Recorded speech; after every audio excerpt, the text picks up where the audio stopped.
how long did it take you to get out of the bus, and then how long did it take you, because you say 60 seconds, to then notice that this guy's way up the street with a bandage on his head rolling around? I left the bus within 12 seconds. I got down the street in another 10 seconds. So within 25 seconds, I had witnessed the cameraman, and about 15 seconds after that, I actually noted this chap. So it was within 45 seconds, he was actually with some kind of headband and lying on the street. And I don't know how he got there, because if it was a bus blast, he must have been flung about 40 to 50 feet. And that is not really feasible with the injuries which he was displaying. And it was the wrong direction from the way the blast Precisely. went. How many operative types or police did you see when you got off the bus around you already staring at it? Okay, there were about 4 guys in blue bottoms and who had rucksacks. They were kind of foot soldier types. There were about 2 or 3 people who were just standing in the doorways, just watching everything. And there was another guy who was coordinating everything, he was in plain clothes and coordinating police when they finally came forward to actually do something. Just all there waiting. Oh, here comes the bus. Boom. Ha. Unbelievable, sir. Please stay with us. We've got Steve Watson waiting in the wings with other key comments and questions. Your courage is amazing. Daniel Obachike is our guest, born and bred Londoner. Talking during the break, it was just unbelievably powerful. I remember making Terror Storm and saying to Rob, my editor here in the office, I go, that photo looks fake.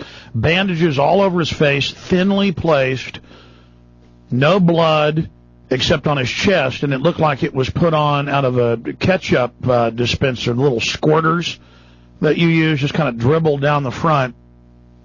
And so many times my instincts are right. Well, it turns out that's the individual that within 60 seconds was flopping around and prancing around in front of cameras and all the waiting police. And notice, though, they didn't, all over every major newspaper in the world, all over every major television network in the world, every news program in the world, no one interviewed him, no one said, where is he now? No one said his name. Everybody else they'd show bloody or bleeding. A day later, they'd say, here's their name. Not him, and now the photos being jerked everywhere. Please relay and repeat the words you told me during the break, Daniel. Please, in your own words, lay this out. Yeah, this guy, he was the one that got my kind of curiosity going, because I walked past there with escorting this woman who was hurt, and then I saw him. He had this bandage around his head, his trouser leg was torn, and this was within less than 60 seconds after the explosion, a time before any medical staff had come forward. And the thing about him was, he just seemed so fake. So I thought this man must have had prior knowledge, prior intelligence, and he was positioned here. For what reason, I don't know.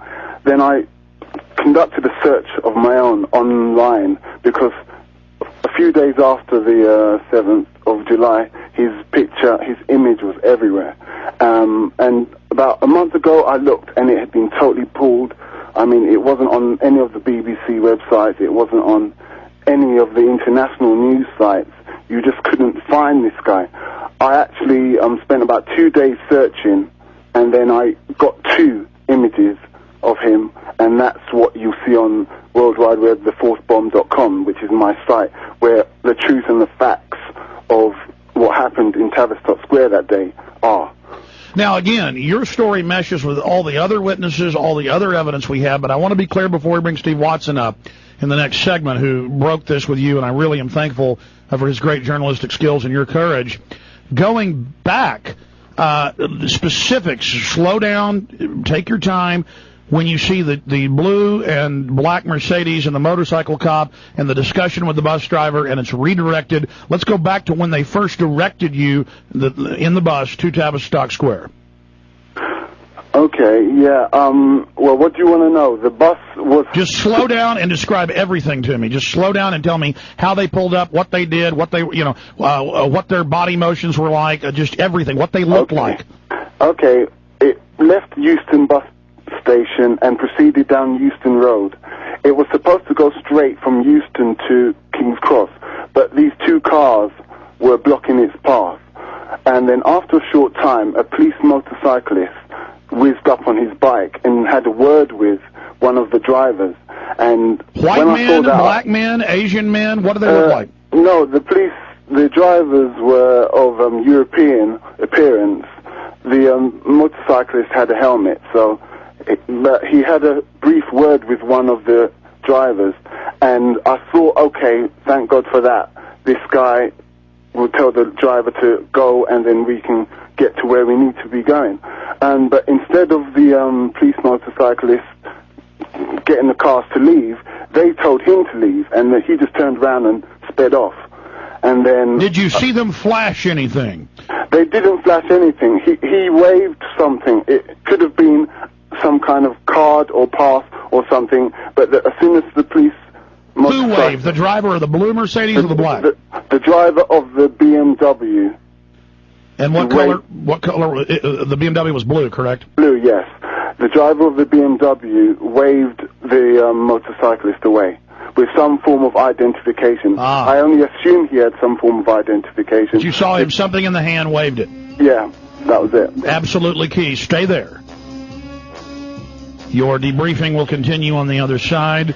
Steve Watson will join in. This is absolutely vital, and we're trying to keep this man safe right now by him getting his entire story out in more detail.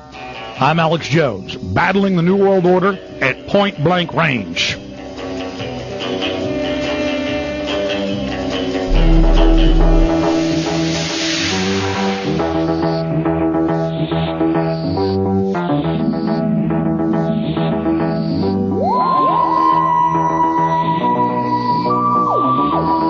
I know it was 2 years ago or a year and a half ago.